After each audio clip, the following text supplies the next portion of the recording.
sustainable postal service for communities around the world. Ms. Fasulo. Thank you, Steph.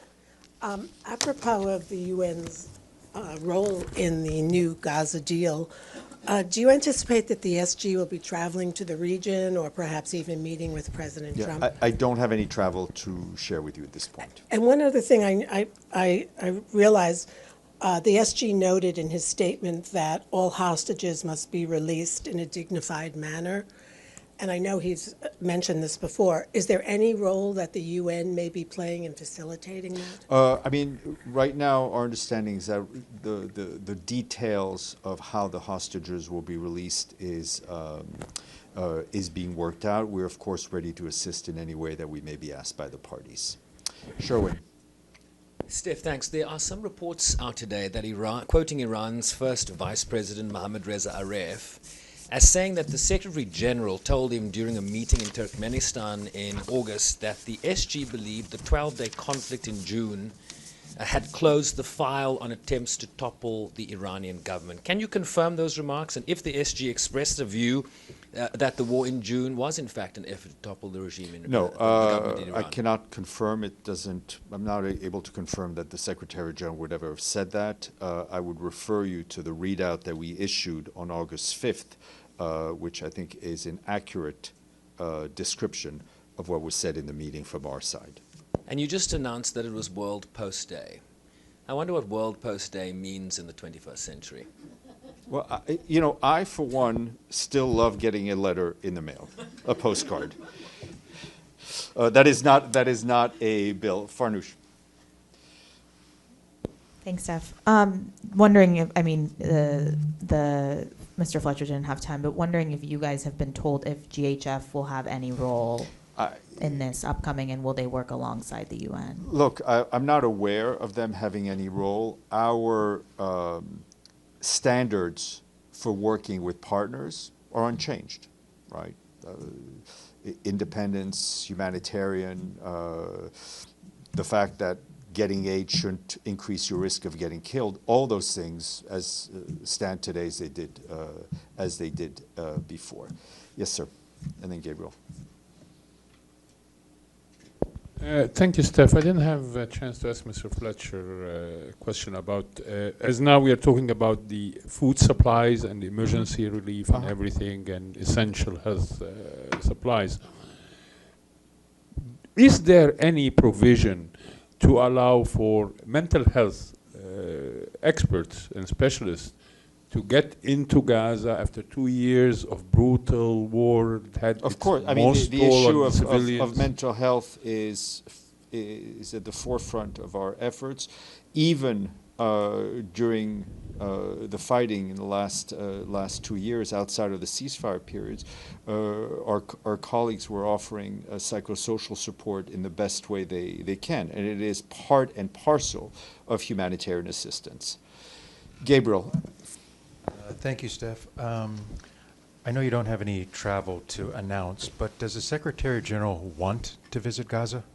Yes, I mean, the Secretary General has wanted to visit Gaza and would be keen to visit Gaza. And and it's still your understanding that Israel still reserves the right to clear the cargo coming into Gaza. Is that correct? I mean, all these details are going to be worked out, but I think based on past experience, that would be our expectation. But again, we are having a lot of discussions with Israelis and others on how to be able to bring in the most amount of humanitarian aid as quickly as possible. Jordan. I did not attend this morning briefing by the SG, unfortunately, but I read his statement twice last night. Something missing from the statement. It was very comprehensive, very nice, but he forgot the Palestinian prisoners. Yet, if you look at the 20 points plans by Mr. Trump, it's clear. It's one point that the Palestinian prisoner will be released. Why the statement is not mentioned? Look, I think this is an issue that we have talked about, that we have called for the release of the Palestinian detainees, and we welcome it as part of the deal. Pam. Thanks, Steph. There have been several reports about And as part of the ceasefire, an international force is being developed. Have you heard anything about it? How will it interact with aid deliveries? What are you hearing, especially? I mean, we're obviously seeing we're seeing the same reports that you are. I think that's still a little bit away. We hope that whatever is developed will allow and create space for humanitarian delivery to be done along the basis that we've always done them, which is not in a militarized setting.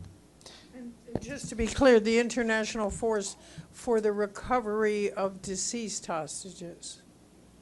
Oh, the issue, that we've seen our reports. I don't see how that would interfere with humanitarian aid. Thank you. Lenka. Thank you, Steph. So President Trump has said that the UN Secretary General has never called him to congratulate him on deals. Is the Secretary General going to call him, or has he already called him? I will share with you any connection on that end as soon as I can. And follow up, because they might ask as well. Any update on the escalator investigation, please? No, ma'am. Yes, please, go ahead. Thank you, Steph. So the Secretary General called on all parties to abide by the President Trump's plan. Mm-hmm. Can we assume that he finds the deal to be fair? That's why he called on everyone to abide by it. I mean, the deal was agreed to by the warring parties. This is what counts, right? And that's why he's welcomed it. Does he have any issues with the content of the plan at all? The Secretary General is not a party to this, right? To this conflict. Through the efforts of President Trump, through the efforts of Qatar, of Egypt, and Turkey, we've gotten a deal. The important thing now is that all the parties abide by it. For our part, and our responsibility with this deal is the delivery of humanitarian aid, and I think you heard from a very passionate Mr. Fletcher to explain what we're ready to do and what we will do as soon as possible. Abdelhamid, and I'll come back to the room. Thank you, Steph. Yesterday, the settlers attacked the village of Deir Jrir, north of Ramallah, killed a young man, Jihad Muhammad Ajaj, he's 26, and wounded the 3 Palestinians. Why there is no separate statement to condemn such a heinous crime by the settlers? I have not seen a report on this particular case, but I can tell you we have repeatedly, will continue to condemn settler violence against Palestinian civilians and against their agricultural lands. I think we talked about that yesterday pretty much in detail, about the attacks against the trees and the saplings as well as civilians. Chris, and then Edie, and then, yep, go ahead. Hey, Steph, has the Secretary General had any communication with President Trump, Prime Minister Benjamin Netanyahu, or President Abbas today? Not in the last 12 hours, but things have been moving fast. And then in light of National Post Day, has the Secretary General sent any postcards today? I do not know. All right, Edie. Thank you, Steph. A follow-up on the timing of an upsurge in the delivery of aid. From what Mr. Fletcher said, these talks with the Israelis, and it'd be nice to know who in the UN is actually doing that, is going on, and this great upsurge that he's announced is really dependent on the results of those talks. Of course. I mean, the point person on the ground is Ramiz Al-Abkarov, our humanitarian chief for the OPT and the acting head of UNSCO. He is in more than daily contact with COGAT and other parties. We will have to continue to work through the system that's in place. Our hopes is that the amount of space that we're given will grow exponentially in the next few days. is the United Nations expecting the United States, Qatar, Egypt, and Turkey to actually pressure for this surge in aid? That would be very nice indeed. Dennis, and then Deji. Hello, Steph. I have a question about Ukraine. I want to raise a Bucha topic. So what's the position? What topic? Bucha. Okay. What's the position of Secretary General about provocation in Bucha, and how could you comment on the Russian side regular requests for needed data necessary for the investigation? On Bucha, I can tell you this is a topic that is often raised in the discussions between the Russian Federation and the Secretary General. It was raised by Foreign Minister Lavrov just a few weeks ago. There is information that we have, and there's information that we do not have, and that we cannot. There's information that we do not. Excuse me. There's information that we do not have, and this we clearly cannot provide. There is information that the UN has, which is information that the Office for the High Commissioner for Human Rights have, and they have certain ways to proceed with that kind of information, and the way they are guided is by a set of important principles, which includes ensuring informed consent and respecting confidentiality. They only publish or share information with explicit consent of victims and witnesses.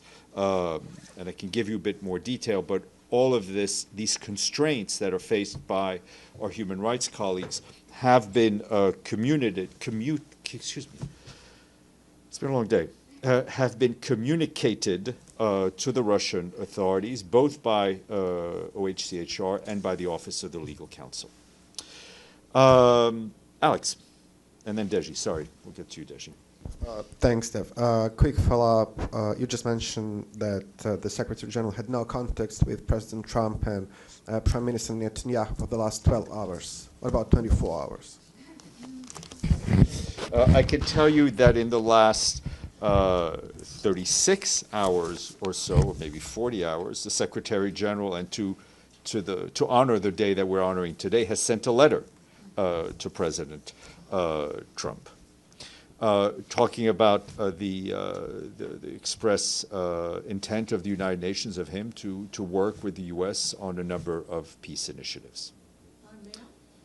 Yeah, it was sent. It was a letter that was sent. Now, I don't think it was. The letters that are sent are usually sent via the permanent mission, so I'm not sure they qualify for International Post Day. No, ma'am. Deji, very patient. Yeah, on the letter, it's 40 hours, which means the talk is still going on. So the it was prior to the. It was not. It was not pegged to the announcement, which only came late yesterday evening. Okay. My question actually is also on the peace deal. Maybe it's not a good time, but we know that hundreds of people, hundreds of humanitarian workers, journalists passed away, and we have tens of thousands of people died during the 2 years conflict. Will there still be accountabilities? There needs to be accountability, but I think the reality, let's be honest, is that accountability in international conflicts takes a long time.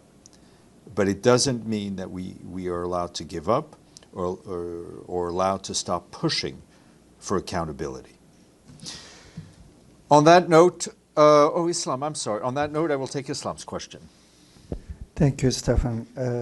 I have two questions. One is about the financial aspect of the humanitarian aid. Mr. Fletcher called for the financial support from the member states. Mm-hmm. So far, since ceasefire was on the air, has UN made any contact with the donors, any commitment so far? I don't have any commitments to report, but again, this is, all of this happened in the last 12 hours. But as you know, the UN can't print money, the UN can't borrow money. So when we have an operation, we need to ask for money. So again, we have humanitarian appeals for the OPT. We will no doubt be in touch with major donors.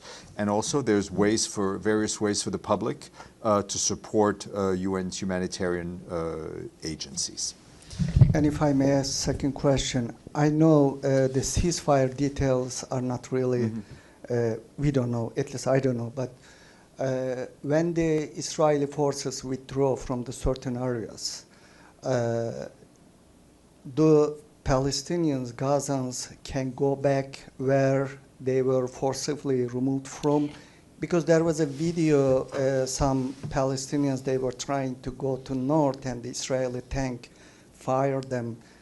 What is what we hope is that the Palestinians in Gaza will be able to return to their homes and be safe in their homes, or what remains of their homes. On that note, Fethi, quick one, because I'm really hungry. Quick. UN cannot print money, but can the UN issue its own crypto coin? No. On that note.